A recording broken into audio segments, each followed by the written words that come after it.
ऊपरी इलाके में मौजूद थे। पहलगाम में ये घटना घटी है और पूरा ग्रुप में ये सैलानी थे जिस वक्त आतंकी आए और इस फायरिंग की घटना को अंजाम दिया। कितनी देर पहले की अजय ये घटना है और अमूमन अगर देखें रोजाना बेसिस पर कितने लोगों की मौजूदगी रहती है इस तरह के इलाकों में सैलानियों की?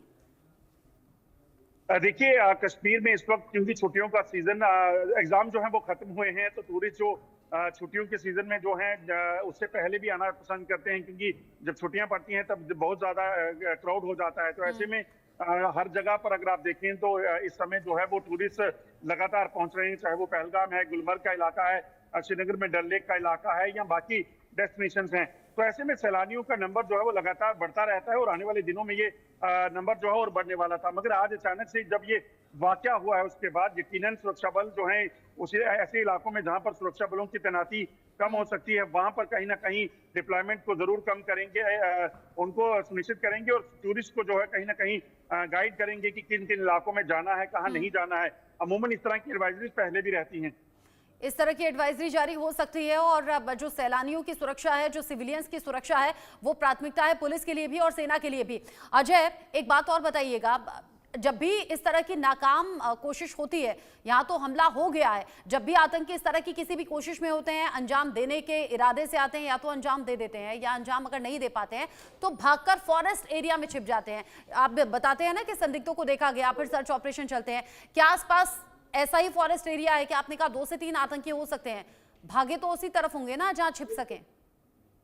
देखिए, बिल्कुल अगर आप देखें तो जिस तरीके से लगातार जम्मू कश्मीर में पिछले कुछ समय में एक चीज देखी गई है कि आतंकियों की कोशिश ये रहती है कि किसी भी तरीके से वो जम्मू कश्मीर में शांति को भंग कर सके। और इस वक्त सबसे ज्यादा दिक्कत ये है कि पाकिस्तान अगर आप देखें तो पाकिस्तान दरअसल जम्मू कश्मीर में शांति को भंग करने का इसलिए कोशिश कर रहा है क्योंकि पाकिस्तान जानता है कि जम्मू कश्मीर में अगर शांति को भंग करेंगे तभी पाकिस्तान सुर्खियों से बाहर निकलेगा। अगर आप देखें तो जिस तरीके के हालात बलोचिस्तान में, खैबर पख्तूनख्वा में हैं और वो हालात जो हैं वो पाकिस्तान को रास नहीं आ रहे, दुनिया को रास नहीं आ रहे और पाकिस्तान की मंशा यही है कि किसी भी तरीके से जम्मू कश्मीर में अशांति हो और वो जम्मू कश्मीर की अशांति को जो है दुनिया देखे, ना कि पाकिस्तान के मौजूदा हालात को। आपने पाकिस्तान के अलग अलग हिस्सों का जिक्र किया, यूके देवनाथ सर, आपने अलग अलग डिस्कशन में, अलग अलग शोज में हम पाकिस्तान की स्थिति का एक तरीके से आकलन करते हैं, बताते हैं पाकिस्तान अपनी फजीयत से अपनी बर्बादी को तो संभाल नहीं पाया, यहाँ हिंदुस्तान के खिलाफ में लगातार साजिशें बुन रहा है, जिसमें से एक तो ये भी दहशतगर्दी है ना जो अभी लोगों में फैलाने की कोशिश की है। रचना, पाकिस्तान में जो एस्टेब्लिशमेंट है यानी रूलिंग इलीट जो हैं उनको बहुत अच्छी तरह से मालूम है कि अगर पाकिस्तान के अंदर कोई गड़बड़ी हो रही है तो जो पाकिस्तान की आम आवाम है, पाकिस्तान की भोली भाली जो जनता है, उनका ध्यान किस तरह से डाइवर्ट किया जाए। अभी खैबर पख्तूनख्वा में टीटीपी के रोज हमले हो रहे हैं। बलूच लिबरेशन आर्मी जो है बहुत सक्सेसफुली पाकिस्तान की आर्मी को बलूचिस्तान के दूरदराज के क्षेत्रों में नुकसान पहुंचा रही है।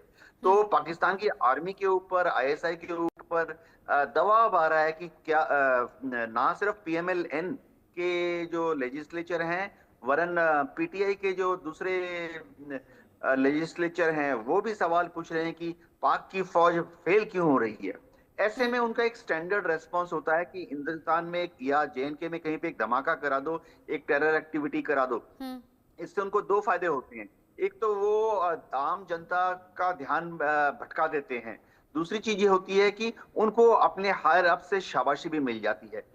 पाकिस्तान से जो ये उनकी बॉर्डर एक्शन टीम है, ये एलओसी के उस पार कम से कम 6-7 जगह पर एक्टिव रहती है।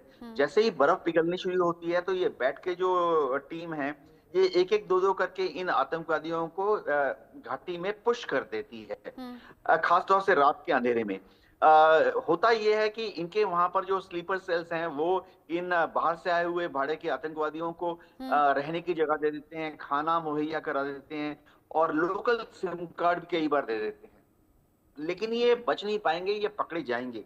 रचना, मैं आपको बता दूं कि वहां पर स्टैंडर्ड ऑपरेटिंग प्रोसीजर ये है कि जैसे ही हमला होता है तुरंत वहां पर आसमान में ड्रोन को लॉन्च किया जाता है, ड्रोन से निगरानी बढ़ा दी जाती है, खासतौर से ऊंचे ऊंचे पहाड़ों के ऊपर जितनी पगडंडियां हैं, ट्रैक्स है, उसके अलावा हेलीकॉप्टर भी डिप्लॉय किए जाते हैं। हेलीकॉप्टर ना सिर्फ रिकॉग्निशंस के लिए डिप्लॉय किए जाते हैं, वरन हर हेलीकॉप्टर में 4, 6 या 8 कमांडो बैठे रहते हैं। यानी अगर उनको आतंकवादी क्लियरली दिख जाते हैं, तो ये भी सुविधा है कि हेलीकॉप्टर एक क्लियर पैच में लैंड करके या रेपलिंग यानी रस्सी के सहारे इन कमांडोज को जमीन पर उतार दे, ताकि ये कमांडो जो है या तो आतंकवादियों को घेर लें या कम से कम उनको ट्रैक कर सके, उनकी और इस मूवमेंट तरह को की फॉलो कर कोशिशें तो सके। अभी भी हो ही रही होंगी, लेकिन मेजर शाह ऐसा नहीं लगता कि पाकिस्तान सोचता है हम तो बर्बाद हैं तुम्हें भी करेंगे, या फिर कह लीजिए कि हम तो डूबेंगे ही तुम्हें भी साथ में डूबेंगे, ऐसी कुछ कोशिशें होती हैं। मतलब अपनी परेशानियां दूर होती नहीं, अपनी चीजों से निकल नहीं पाता पाकिस्तान, और भारत के खिलाफ एक के बाद एक साजिश। बिल्कुल रचना जी, देखिए पाकिस्तान जो है वो बर्बाद तो वैसे ही है, और वो दुखी नहीं है अपने दुख से, वो दुखी है अपने पड़ोसी के सुख से। तो पाकिस्तान तो बर्बाद वैसे ही है, और तो फिर वो देखता है कि भाई यहाँ अब उनका whole and sole focus energy motive है कि कैसे हिंदुस्तान में अमल चैन ना हो। उनके chief of army staff general Asim Munir अभी 2-4 दिन पहले की बात है, जो इतना थर्ड रेट घटिया बयान देते हैं। हमारे इंडियन आर्मी के farmer deputy chief of army staff उनका मुंह तोड़ जवाब देते हैं। वो देखिए बहुत वायरल भी हुआ था, लोगों ने देखा उनका जवाब। तो देखिए ये पाकिस्तान जो है बाज कभी नहीं आएगा। अगर हम सोच रहे हैं कि हो सकता है कि ये इनसे दोस्ती का हाथ बढ़ाएंगे, हो सकता है कि प्यार से बात करेंगे, विनम्र से बात करेंगे, हो सकता है कि सुधर जाए, ये कभी नहीं सुधरने वाला है। कुत्ते की धुन कभी सीधी नहीं होती है, वो टेढ़ी की टेढ़ी ही रहती है। तो ये हम अगर आशा करेंगे कि भाई पाकिस्तान से एक दिन हिंदुस्तान की दोस्ती होगी, अमल चैन होएगा, ये नहीं